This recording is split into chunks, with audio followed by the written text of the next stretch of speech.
mampitombona ao aminareo hatrany ny fahasoavan'i Jesosy Kristy tompontsika ry havako. Amen. Andeha araka hivavaka isika. Ry Tompo rainay any an-danitra, ireto izay mekoaka eo anatrehanao satria lehibe ny voninahitra ao. Eny, ny herinao ny fahamasinanao.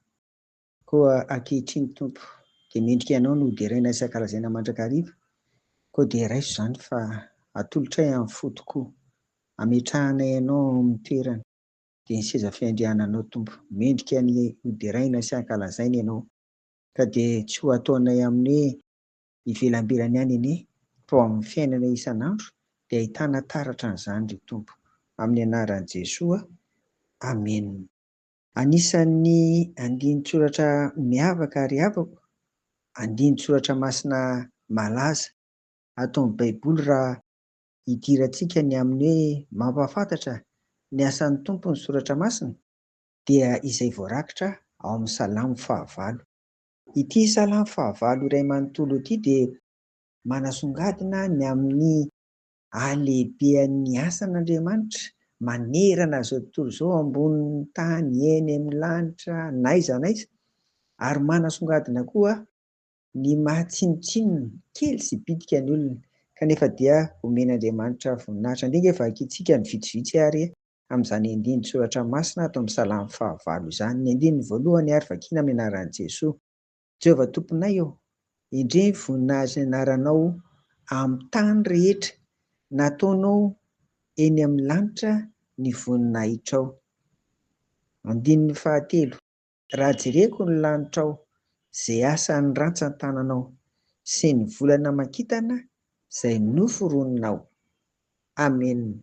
Jereo angery havany, raha tsy hakafa-tsireo fotsiny tsika fa hoe ny andininy rehetra ato amin'ity Salamo 9 ity, dia manambara an'izany halehibehan'ny asan'ny Tompo izany, izay voarakitra ato amin'ny soratra masina. Jereo ilay hoe ny voninahitry ny anaranao amin'ny tany rehetra, eran'izao tontolo izao izany. Avy eo dia niakatra ambonimbony ihany ilay izy, nataony eny amin'ny lanitra ny voninahitrao. Dia eo amin'izay ilay hoe ny volana makitana, asan'ny rantsan-tanan'Andriamanitra daholo izany. Ry havako, hitantsika amin'izany ny halehibehan'Andriamanitra tsy takatry ny saina, ary indrindra miseho amin'ny zavatra nataony izany rehetrarehetra izany. Ary eo anatrehan'izay, araka anambarako teny am-piandohana teo, ny hoe tena kely sy bitika ny olona, tena tsinitsinina, kanefa dia nataon'Andriamanitra miavaka koa hidera sy hankalaza azy ary amin'ny voninahitra an'azy, satria nosaroana ny voninahitra. Ho antsika izany, raha mieritreritra sy misainsaina mandrakariva mampahafantatra ny asan'ny Tompo ny soratra masina, dia izao: ireny rehetra ireny dia mitaona antsika hidera sy hankalaza ary amin'ny voninahitra n'Andriamanitra mandrakariva, na inona miseho amin'ny fiainantsika. Izany hoe tena sidrak'Andriamanitra izany no ny hanao zavatra tsara mba ho amin'ny tontolo iainana ny olombelona, kanefa matoa sy tanteraka izany dia mandiny tena isika hoe sao dia avy amintsika ary, sao dia avy amintsika amin'ny fanimbana ny tontolo iainana, tsy fanajantsika ireny voary nataon'Andriamanitra ho amin'ny tombontsoa antsika ary hanjaka antsika ireny. Koa aoka ry havana, hipololotra avy eo am-po amin'ny vava, ary indrindra amin'ny fiteny sy ny fihetsika ary, fa lehibe ny asan'Andriamanitra, ary ngeza dia ngeza koa ny asany voarakitra atao amin'ny Baiboly iray manontolo, ary izany no isaorantsika azy.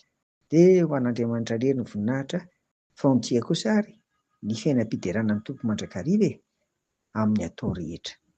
Amen. Hivavaka ary isika. Dia misaotra anao ary izay Tompo, fa manerana izao rehetra izao ny asanao, ary anisan'ny omenao tombony lehibe amin'izany izay olombelona na dia kely sy bitika aza, manoloana an'ireo zavaboarinao ireo. Koa ampianaro mandrakariva izay amin'ny lalàn'ny fanahy masina Jesosy Kristy, ankalaza sy amin'ny voninahitra anao amin'izay ataonay hifandraisanay sy hiainanay amin'ny voarinao rehetra, mba ho amin'ny tombotsoanay izany, fa tsy sanatria hamotika anay. Dia engany mba ho fiainam-piderananao mandrakariva ny fiainanay ry Tompo. Dia amin'ny anaranao Jesosy, nanaovanay izany vavaka izany. Amen.